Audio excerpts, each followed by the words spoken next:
உலகத்துல இருக்கக்கூடிய இன்ப துன்பம், சுகம் துக்கம் இது எல்லாமே எதுல இருந்து உண்டாகுதுன்னா, சரீரம் என்ற ஒரு விஷயத்துல இருந்து உண்டாகுது. உள்ள மூச்சு காத்து இருக்கு. ஆமா. ஆனா சுகம் எதுல இருக்கு? இப்ப மூச்சு காத்து இருக்குன்னா, இப்ப நான் தொடுறேன். எனக்கு ஒரு சுகம் கிடைக்குது. மூச்சு காத்த தொடுறேன்னா எதை தொடுறேன்? இந்த உடம்ப தான் தொடுறோம். சரீரத்தை தொடுறேன். இதா இந்த உடல் சுகத்துக்கு தான் நம்ம சாப்பிடுறோம், தூங்குறோம், எல்லாமே பண்றோம். அப்ப ஜீவன் உள்ள இருக்கு, சக்தியா இருக்கு. ஆனா சுகம், துக்கம் இதெல்லாம் யாரு தருதுன்னா, சரீரம்ன்ற ஒரு பொருள் தருது. அப்ப இங்க எப்படி எடுத்துட்டு வர்றாரு, உள்ள ஜீவசக்தின்னு ஒரு பெரிய ஆற்றல் இருக்கு. அதை விட்டுட்டு வெளியே வந்து சரீரம்னு ஒரு கான்செப்ட் இருக்கு, அதுக்கு வராது. அப்ப சீடன் என்ன கேட்கிறாரு, ஓ சுவாமி, இதுவரையிலும் சொல்லியதெல்லாம் ஜீவசக்தியான வாயு ஆகும் என்றும் இப்போது சரீரம் என்றும் சொல்கின்றீர்கள், இதற்கு காரணம் என்ன? எவ்வளவு நேரம் ஜீவசக்தி தான் உருவாக்குது, அழிக்குதுன்னு எல்லாம் சொன்னீங்க. இப்ப வந்து சரீரம்னு ஒரு விஷயத்த சொல்றீங்க, இது பொருள் என்ன? அப்ப சாமி என்ன கேட்கறதுன்னா, சரீரம் என்பது என்னவென்று உமக்கு தெரியவா? சரீரம்னா பொதுவா என்ன நினைச்சிட்டு இருப்போம் நம்ம? இந்த உடம்பு தான் நினைச்சிட்டு இருக்கோம். அப்ப அதே மாதிரிதான் சீரன் சொல்றது இந்த உடல் தான். அப்ப அப்பா என்ன சொல்றாரு, நீர் இப்போது தொட்டு காட்டியதற்கு சரீரம் என்று பெயர் அல்ல, அதன் பெயர் மார்பு. சரீரத்தை தொட்டு காண்பிக்கிறதுக்கு முடியுமா? இப்ப இதுதான் சரீரம், இதுக்கு பேர் சரீரம் இல்ல, இதுக்கு பேர் மார்பு.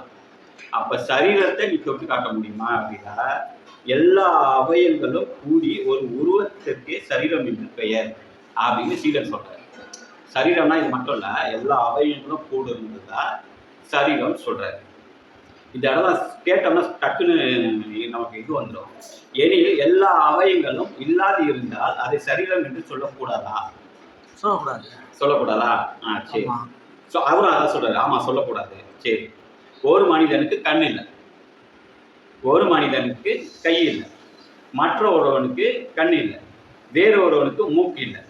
ஒருவனுக்கு மேற்கூறிய அவயங்கள் கால், கை, கண், மூக்கு இவை இல்லையானால் அவர் கட்டுக்கு சரீரம் இல்லை என்று சொல்ல முடியுமா? சொல்ல முடியாது. இப்ப நீ தானே சொன்ன, இது எல்லாம் கூண்டதுதான் சரீரம் இல்ல.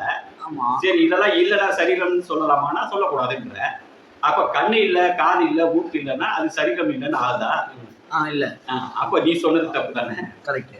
அதெல்லாம் உடைக்கிறாரு, ஒரு ஒரு இடத்துலயும் உடைக்கிறாரு. அப்ப சரீரம் இல்லைன்னு சொல்ல முடியாது, அப்பவும் சரீரம் தான்.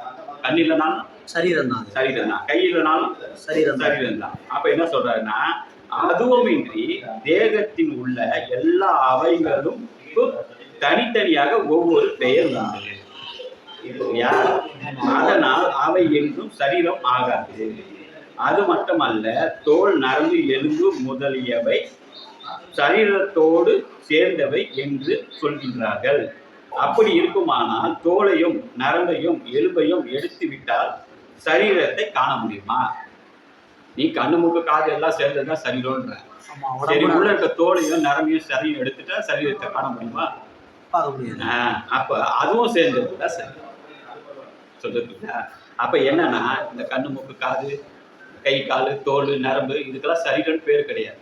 ஏன் அப்படின்னா அதுக்கெல்லாம் தனித்தனி பேர் உண்டு எல்லாத்துக்குமே. கண்ணுக்கு தனியா, கண்ணன் தனியா, மூக்குக்கு, தோலுக்கு, நரம்புக்கு எல்லாத்துக்கும் தனித்தனி பேர் இருக்கு. அப்ப அதை போய் நீ எப்படி சரீரம்னு சொல்லுவ? அப்ப அது இல்லை அப்படின்னு சொல்றாரு. அது என்ன காரணம்னா,